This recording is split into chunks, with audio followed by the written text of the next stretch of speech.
Pahrum's most watched and #1 media source for local news and weather with Deanna O'Donnell. Welcome to News 46's Week in Review, your #1 source for local news. I'm Deanna O'Donnell. And I'm Jason Koblenz. Don Holbrook from Contour Entertainment and the Versidis Group met with the Nye County Commissioners to discuss the theme park feasibility study. He was expected to ask the board for some additional money to continue. The Pahrump Town Board gave him a reported $187,000 for the first study to find out if the tourists would actually travel to Pahrump for a theme park. Well, we approved a budget. We have to, at the county level and state levels, produce balanced budgets, unlike the federal government.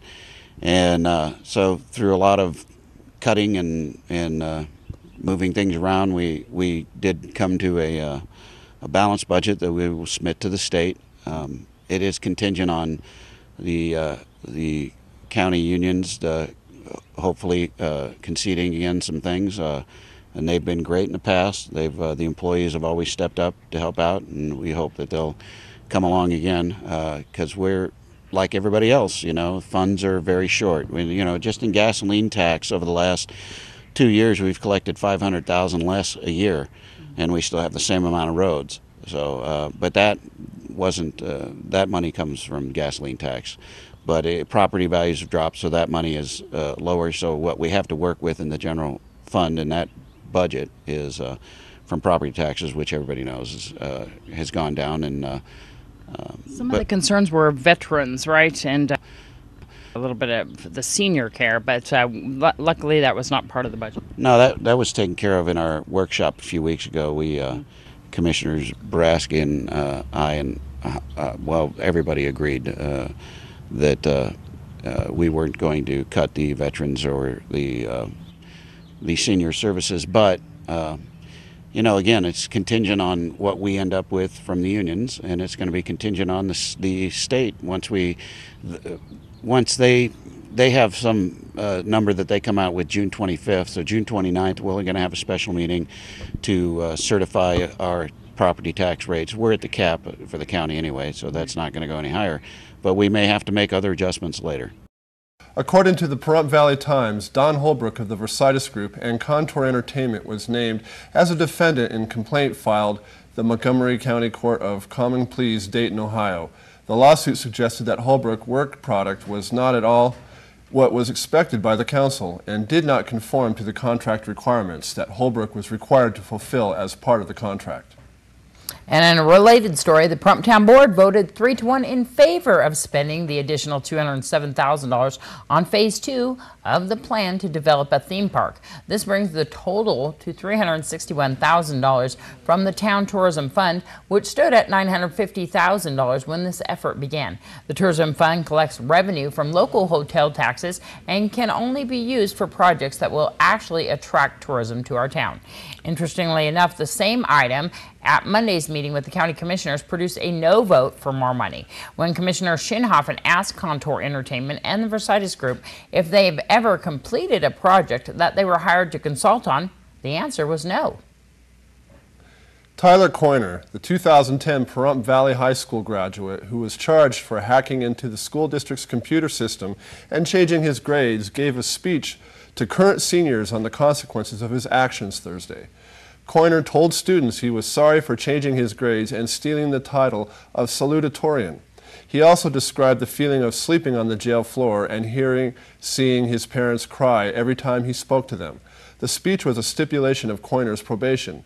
He also has to pay $3,167 in restitution to the school district and $300 to Walmart for stealing a television, as well as performing 200 hours of community service. He must also get a mental health evaluation, as well as get permission to use a computer by his probation officer and keep in contact with the officer during the next few years of probation. And Daniel Robbins, charged with the shooting death of his daughter Jennifer Robbins' boyfriend, Christopher Mundy, in August of 2011, filed a writ of habeas corpus with the state's high court on May 15th. Robbins was denied bail by Judge Robert Lane, and his previous judge, Kim Walker, the defendant's third attempt to receive bail. Robbins' lawyers argue that Judge Lane violated their client's constitutional rights and committed a legal error by not allowing bail. Robbins was jailed after shooting 21-year-old Christopher Monday and a 14-year-old passenger in Monday's car. Robbins was charged with the murder, battery on a juvenile, and assault charges. And we'll be right back with more of News 46's Week in Review when we return.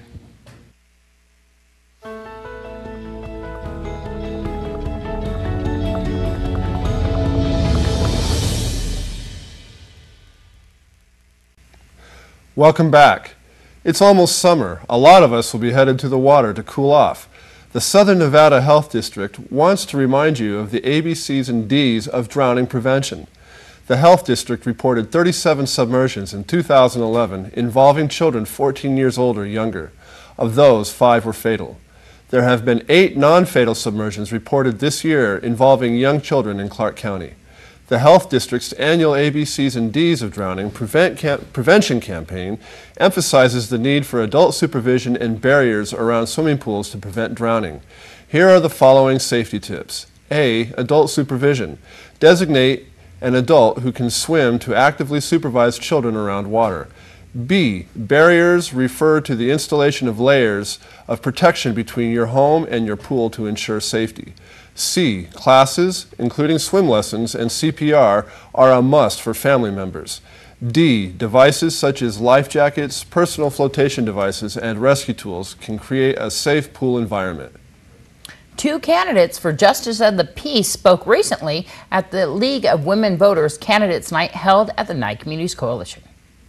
Candidates Nights are one of the things that the League does for the community to make the citizens informed about the candidates.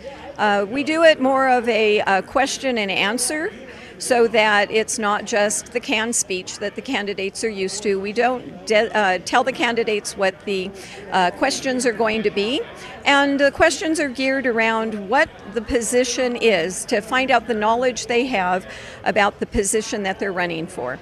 And we had Justice of the Peace candidates. Yes, this was the Pahrump Justice of the Peace. There are 7 candidates that are running for Pahrump Justice of the Peace.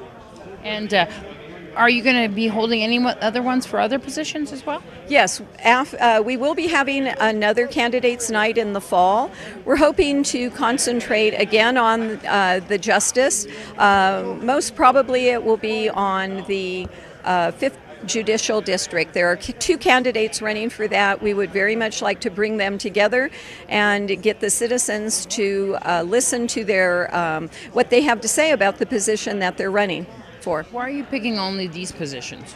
Well, there's so many candidates. 4 years ago, we did a candidates night, and we had over 22 candidates there. It was about an hour and a half, almost 2 hours long. It was more than the audience could really endure. So we thought that we would just concentrate on specific positions. Pahrump Justice of the Peace is often a position that is not given a lot of attention. People vote for a name that they recognize, or a face that they recognize, or a sign that they've seen all over town, rather than really knowing whether the candidate is qualified for that position. And that was what we were trying to do, is give the voters an informed education so they could make their own decision. The League of Women Voters, of course, people can join this as well as men, right? Yes, yeah. Anybody of voting age, men or women, young or old, as long as they're a citizen, they can join the League of Women Voters. And when do you guys have meetings, or how can they contact you? Our meetings are the 2nd Saturday of each month. We meet at the Pahrump Nugget in the Steakhouse. We meet in the morning. It's a breakfast meeting, 8 a.m. Breakfast optional, and then we start with 8:30. We do a speaker, and we try and get a speaker who is going to tell us about maybe some current issues, maybe solar, it may be a political issue, but we try and make people more informed by just bringing in some experts to tell us what they know. Robin Gibb, one of 3 brothers who made up the group of the Bee Gees, has died. He was 62 years old. Gibb passed away in England following his long battle with cancer and intestinal surgery. 3 juveniles allegedly set a pile of tires on fire off Linda and Judy Streets. Nye County Sheriff's deputies and Pahrump Valley Fire and Rescue responded to what is described as a large fire off Linda and Judy Streets approximately 6 p.m. on Friday evening. Fire crews were able to extinguish the blaze. A witness noticed juveniles running from the area. They were located at a corner home on Linda and Winsong Street. Apparently, 2 of the juveniles had run into this location, which has been reported in the past because of the debris lying around the yard. Another juvenile took off on a scooter. He is described as a Hispanic with a mohawk-type hairdo. He left on a scooter in the direction of White Street. Nye County Sheriff's deputies searched the area to locate the 3rd juvenile. The 2 were taken to Nye County Sheriff's Office Detention Center Juvenile Probation Department. Pahrump Valley Fire and Rescue and Nye County Sheriff's deputies are investigating. This is Deanna O'Donnell for News 46. And we'll be back with more of your News 46 Week in Review when we come back.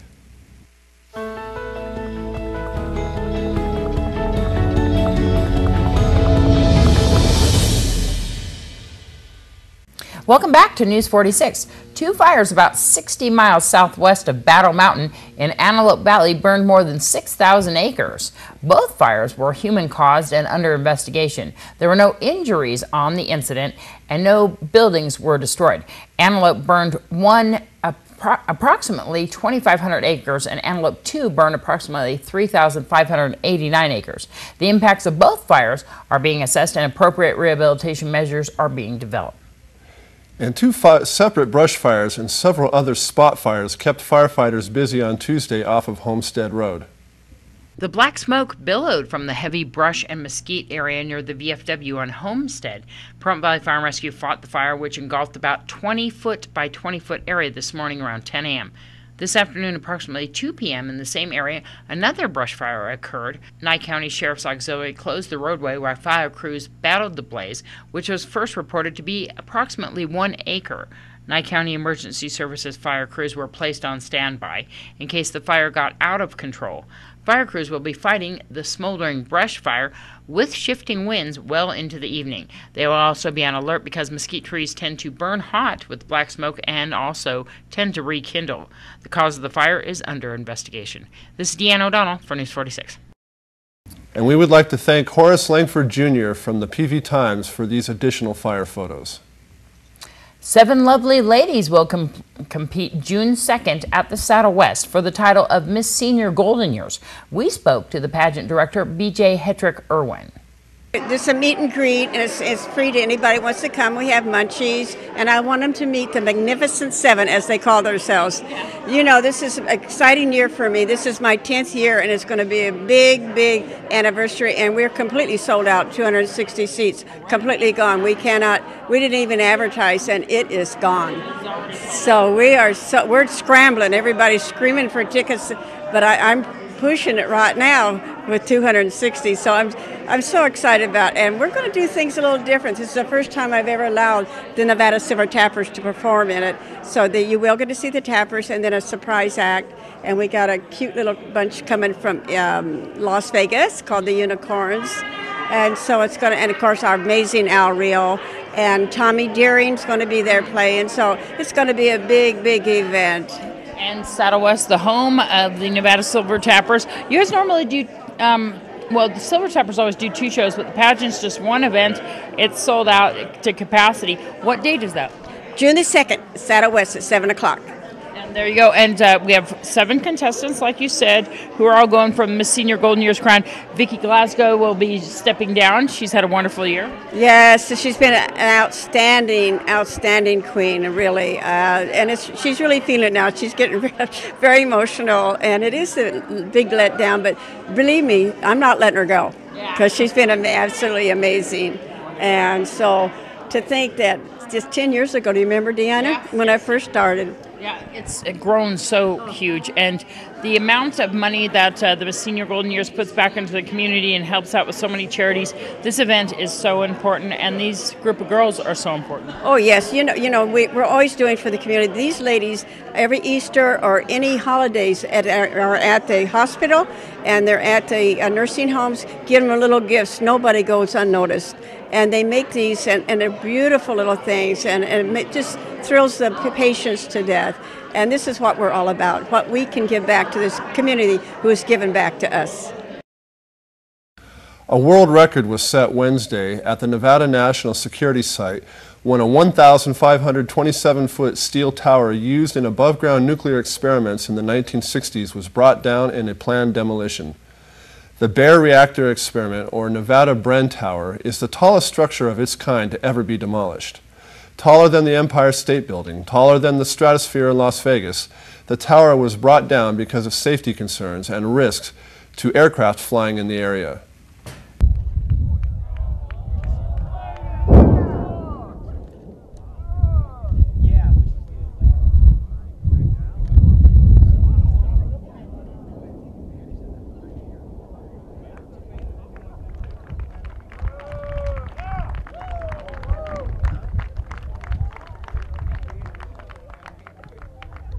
The Bren Tower is a baroreactive experimental tower that was used back in the early 60s.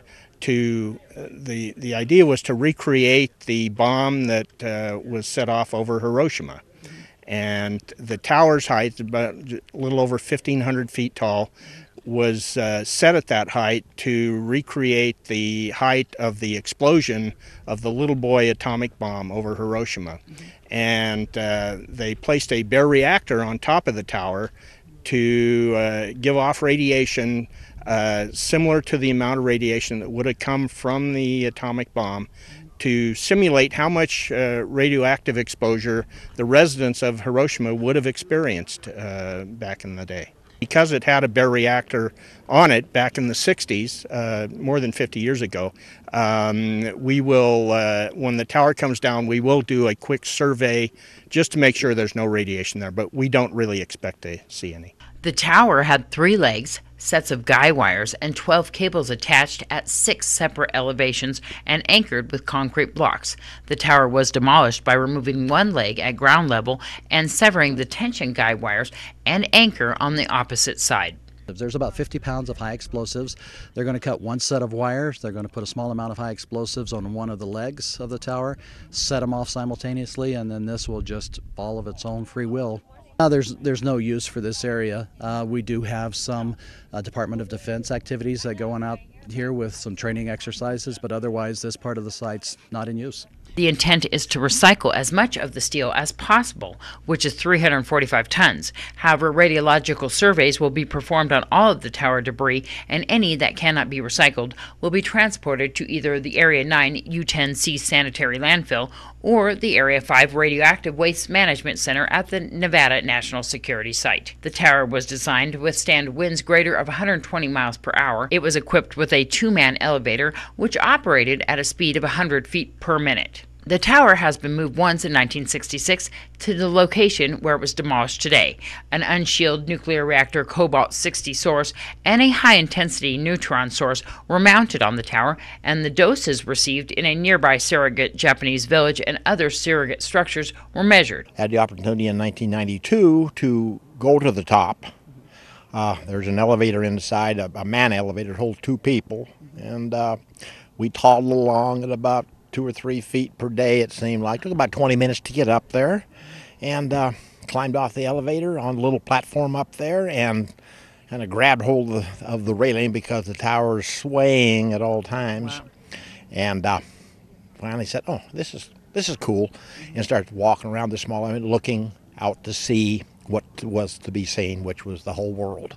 After the Bren and Henry experiments were completed in 1968, the tower was used for other research, including laser scintillation, small missile launch test, sonic boom research, meteorological experiments, gravity research, and tethered flight test. Since 1999, however, no significant federal mission or program has required use of the tower. and a world record was set here at the Nevada National Security Site. This is Deanna O'Donnell for News 46. And as we told you earlier, firefighters battled a blaze on Homestead Road late Tuesday night. They also had a crew stand by throughout the night in case of a flare-up. News 46 spoke with Fire Chief Scott Lewis for a rundown of Tuesday's events. Sure. Actually, we had two separate fires that occurred at that same property yesterday. The first one was earlier in the morning around 9:30, 10 o'clock. We had a report of a brush fire. Upon arrival, we in fact had a deep-seated mesquite fire. Through that, it was controlled relatively quick. We had little winds. The temperatures were just starting to come up, so we had good conditions, and the fire was easily controlled. Burned approximately a little less than half an acre of the deep-seated mesquite trees. We also determined during the course of that investigation that it appeared to be related to people who are squatting in that area. Approximately a couple hours later, we were redispatched for a report of another fire, and it was a little bit further east than the original, much larger, higher temperatures. The relative humidity was dropping, the wind conditions were increasing, so we fought a more volatile fire. Severe fire load consisting of the mesquite trees, as well as what we would call the accumulated dead material that had on the floor or the ground. And it was actually in piles throughout this entire area, so it had been managed at one other point in time. Extreme fire load, bad conditions, shifting winds caused a lot of challenges for us. But in no time were any structures in jeopardy. We were concerned about if it had traveled further west, that there was continuation of those mesquite trees all the way down to Oak Ridge. So again, we had our concerns. Very hot conditions, very high flame lengths, in some cases up 30 and 40 feet. A number of resources, as you saw. We exercised our mutual aid agreements, and the county came in, as well as BLM and U.S. Forest. And we actually had the first ever assembled, the Vegas Valley handline team had just been assembled. Came out later that day. We worked the fire starting around the 1 o'clock hour and worked it right through until about an hour and a half ago is when we cleared the scene. So right through the evening we were watching for spot fires, which we did have several again due to the winds. We're watching it closely even today and for the next few days because our weather patterns are going to be changing once again. So all in all, it was a very good training opportunity for us because again it didn't have any life safety issues. There were no structures. It allowed us to get formulated for the upcoming wildland season. And today the National Weather Service has actually issued a fire weather watch warning. What kind of precautions can people take to prevent fires from happening in these dry conditions and the winds as well? Basically the same things we always express to them. No open flame, no use of grinding or welding materials in areas where there is an accumulation of waste material. In this case, such as yesterday, we're not sure if we're dealing with illegal activities that were occurring within these squatters' camps. But clearly someone left open flame behind and then it extended, especially with the winds. And we'll be back with more after this.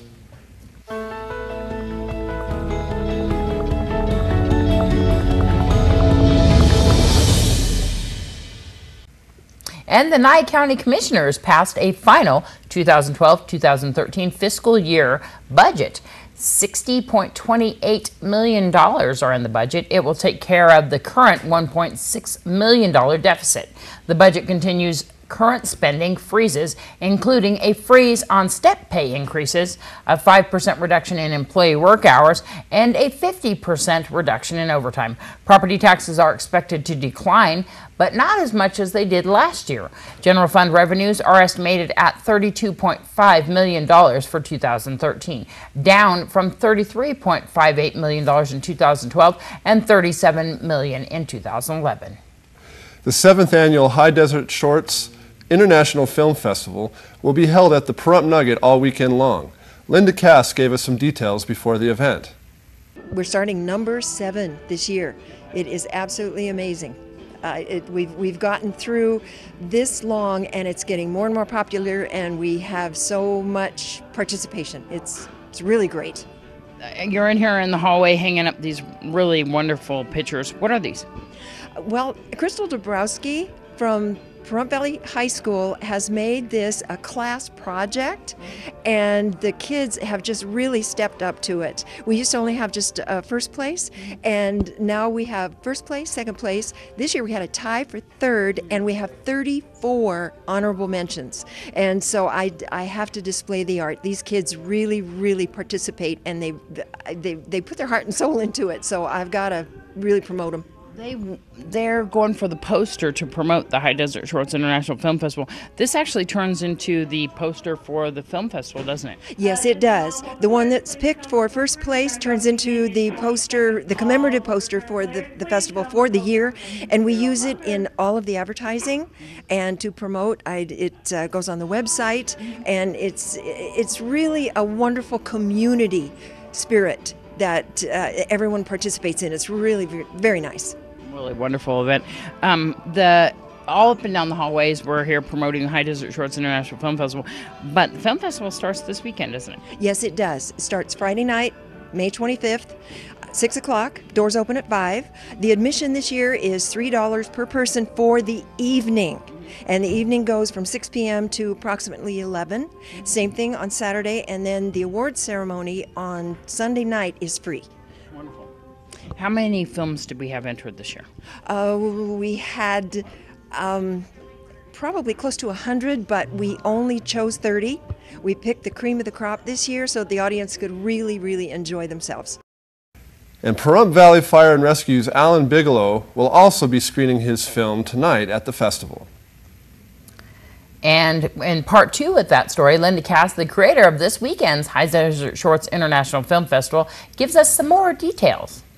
They're from Great Britain, from Thailand, I believe. We've got several countries represented this year, and we have been notified that our filmmakers are coming from across the world this year. I know for a fact that we have one coming in from Great Britain.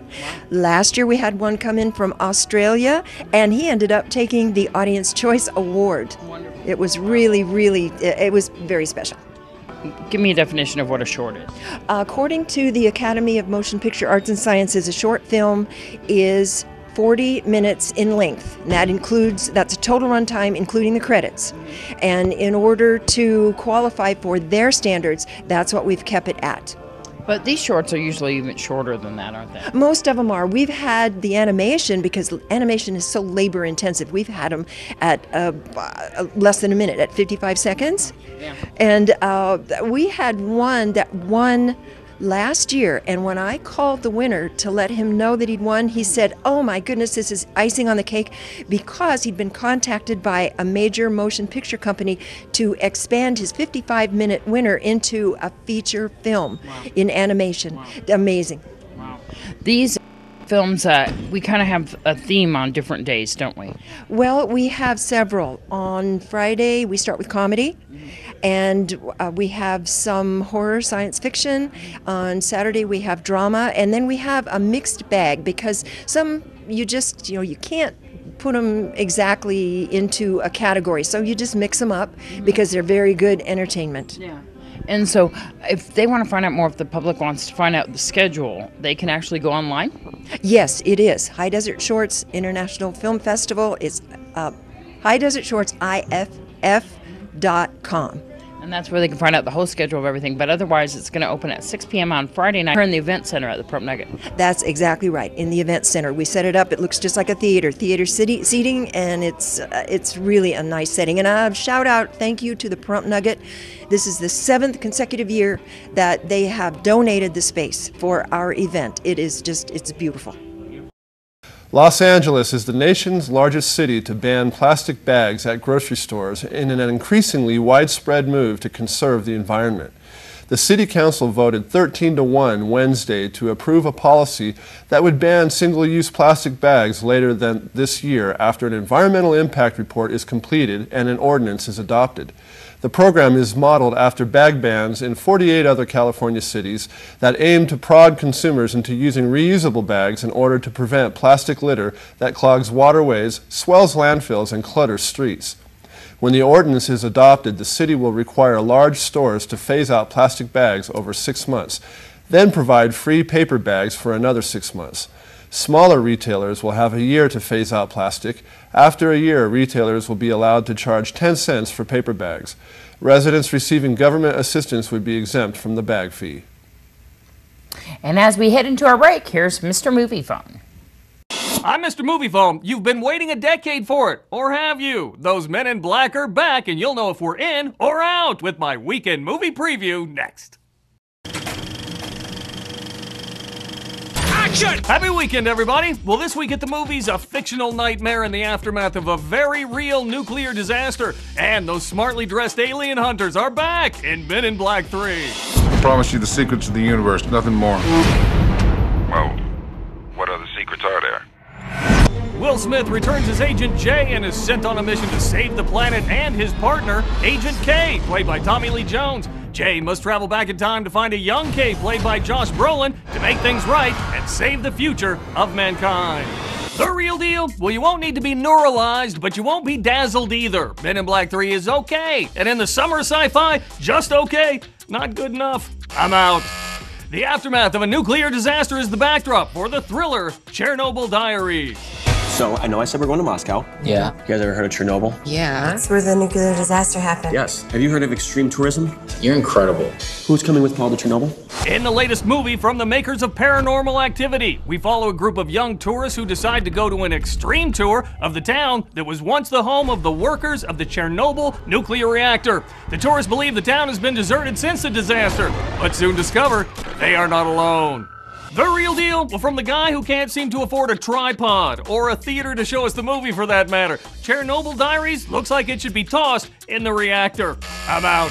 All right, remember, for your showtimes, your tickets, my 6-second review, so much more, go to MoviePhone.com. And if you want to drop me a note, it's Facebook.com/MrMoviePhone or tweet me right at 6-second reviews. So have a great weekend, everybody, and I'll see you at the movies. That's a wrap. Welcome back. Here is Ginger Tyra with your fitness tip of the week. Hello. Today I'm here to expose to you some myths about fat. My name is Ginger and I'm a personal trainer, but I'm also a sports nutritionist. Here's a myth. All fats are equal and equally bad for you. Saturated fats and trans fats are bad for you because they raise your cholesterol and increase your risk for heart disease. But monounsaturated fats, polyunsaturated fats are good for you, lowering cholesterol and reducing your risk of heart disease. Myth: lowering the amount of fat you eat is what matters the most. No, the mix of fats that you eat rather than the total amount in your diet is what matters most when it comes to your cholesterol and health. The key is to eat more good fats and less bad fats. Myth: fat-free means healthy. A fat-free label doesn't mean you can eat all you want without the consequences to your waistline. Many fat-free foods are high in sugar, refined carbohydrates, and calories. Myth: eating a low-fat diet is the key to weight loss. Now, obesity rates for Americans have doubled in the last 20 years. Coinciding with the low-fat revolution, cutting calories is the key to weight loss. And since fats are filling, they can help you curb overeating. Myth: all body fat is the same. No. Where you carry your fat matters. The health risks are greater if you tend to carry your weight around your abdomen as opposed to your hips and thighs. A lot of belly fat is stored deep below the skin surrounding the abdominal organs and liver and is closely linked to the insulin resistance and diabetes. For more facts on nutrition, come see me at First Move Fitness, where the first move is yours. The current Miss Pahrump, Rachel Mon, spoke to us about a meeting that was held at Wolfie's for this year's pageant contestants. I've had the opportunity to do some really awesome things this year, and I've really enjoyed all of my time as Miss Pahrump. Are you looking forward to the pageant this year? I am. My little sister is actually going for Miss Pahrump this year, so I'm excited to watch and cheer her on and see how it goes. So in addition to your little sister, a whole bunch of other potential contestants can join right now too, correct? Correct. Girls ages 13 to 18 from entering freshmen into high school can join, go for Miss Pahrump and sign up. And if they're interested, who can they contact? They can call Cindy Colucci at 727-3010. I know that it's a sign-up and registration meeting, and the board directors for the pageant will be there answering questions, signing girls up, handing out CDs with the music, and anyone who's interested in doing the pageant should be there with a parent, and there is an $80 entry fee also due at that time. So you have to be going into high school or being within that age range, a high school student, and you have to have good grades and good moral character, and if you do win the title, you need to sign an agreement to have high moral standards in public and all the time, but just be presentable in public at all times. So once again, when is the pageant going to be held this year? July 28th. Coming up soon. And once again, who can they call if they are interested in joining this? Cindy Colucci at 727-3010. The Miss Senior Golden Years pageant will be held on June 2nd at the Saddle West. We spoke with Williamson-Erdag, who will be competing for the crown. Hello, my name is Williamson-Erdag, and I'm running for Miss Senior Golden Years. I'm really excited about it. The ladies and I are really getting to be really good friends. Let's see, I've been in Pahrump now for 10 years. I am married with a wonderful husband. His name is Ken. We have 4 lovely daughters. Oh my goodness, 5 grandchildren, and love them all. They're really fun. Looking forward to going to the pageant and being part of the Queen's Court. There's so many wonderful women there. And my platform, I'm going to be looking into getting some information for women. There's a lot of grants and scholarships out there that they're there to help the women no matter what stage of life they are in. I plan to go to some meetings, community events, just about anything I can to get this information and get it to the ladies, because all it's going to do is just to strengthen and educate the women who are to be the leaders of our future. So I thank you very much and have a wonderful day. Thank you. And here's Deanna O'Donnell with your news across Nevada. Emergency response leaders from rural counties and frontier counties of Nevada will gather at the Fallon Convention Center next week for a Public Health Rural Emergency Preparedness Summit. This is the first gathering of its kind in Nevada. The summit is funded by the Assistant Secretary for Preparedness and Response and the Centers for Disease Control and Prevention. Expert presenters at the summit will provide guidance on preparedness and encourage collaboration among counties for preventing and handling public health emergencies and disasters. In addition to the presentations, the summit will feature tabletop exercises so that participants can practice responding to incidents such as public health or weather emergencies in rural counties. Over 30 tribal leaders met in Las Vegas to issue a joint statement opposing the controversial Las Vegas groundwater pumping pipeline. At the heart of the statement is the lack of required government-to-government consultation required by the federal government by Executive Order 13175 issued in 2000. The tribes held nothing back in their criticism of both the Bureau of Indian Affairs and the Bureau of Land Management. They issued a statement that the BLM and BIA are going to destroy them. They continued saying, "We're talking about water here. All life needs waters, even Indians. If they are allowed to build this pipeline and pump water from our lands, it will destroy us." Along with the tribes, numerous individuals, groups, and municipalities have also opposed the ill-proposed pipeline, including the Church of Jesus Christ of Latter-day Saints, Salt Lake, Millard, Job, and Tooele counties in Utah, Great Basin Water Network, and several individual ranchers and farmers. President Barack Obama has nominated an expert on nuclear waste to lead the federal agency that regulates the nation's nuclear power plants. Allison McFarland served on a presidential commission that studied new strategies to manage nuclear waste. McFarland wrote a book in 2006 that raised technical questions about a proposed nuclear waste dump at Nevada's Yucca Mountain. She is an associate professor at George Mason University. I'm Deanna O'Donnell, and that's your news across Nevada. Another busy week here in town, and we've got a lot of events this weekend as well too. I know it's Memorial Day weekend, and of course we're not going to have news on Monday night, so you guys will be telling you all the events that are going to be happening for Memorial Day weekend, but we'll bring them all to you on Tuesday, all those wonderful stories. But we're going to start with the High Desert Shorts International Film Festival. Yeah, going on all weekend. That is a really great event down there at the Pahrump Nugget. There's going to be a red carpet event there at noon on Saturday. And of course, the award ceremony will be Sunday night. So go on down there and see all those wonderful short films from all over the world. It's amazing. All different genres, drama, comedy, horror, sci-fi. Action, yeah. Wonderful. It's going to be fun. And you have another event there? Yeah, actually, we have at the LDS Church, there's going to be a spaghetti dinner on May 26th at 6 p.m. So if you're hungry, come on down and join in the fun. And that's Saturday night, and that is a fundraiser there. And that's the one on Mans Road, by the way. Okay. The new church there. The new church. Wonderful. And then we also have the Artist Spring Fling, and that's the Spring Mountain Art Guild is going to have their Spring Fling on Saturday at the Pahrump Community Library from 1 to 3 p.m. And head on down there, and you get to see a lot of wonderful art and hang out with the art lovers. And of course, if you're an art lover, what a great event to go to. All right. Now, Sunday afternoon at 2 p.m., performing at the Dusty Flats next to the Stage Stop Casino on Stagecoach and Blag will be the Pahrump Gunfighters, and they'll be performing their show at 2 o'clock. That's a great event too as well.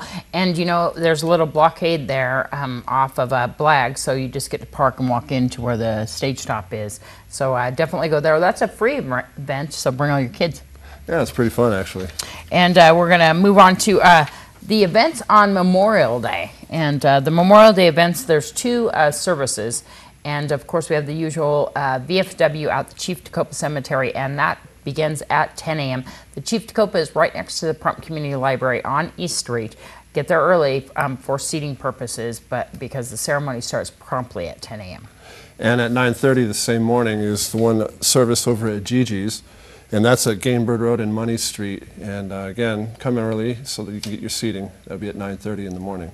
And that's at Gigi Sweets location there, right at his residence. He's since passed away, but they are continuing those services there. At the corner of Money and Gamebird. Once again, wonderful. And everybody have a really wonderful Memorial Day weekend, and we'll see you again here next week. I'm Deanna O'Donnell. And I'm Jason Koblenz. Be safe, everybody. Good night.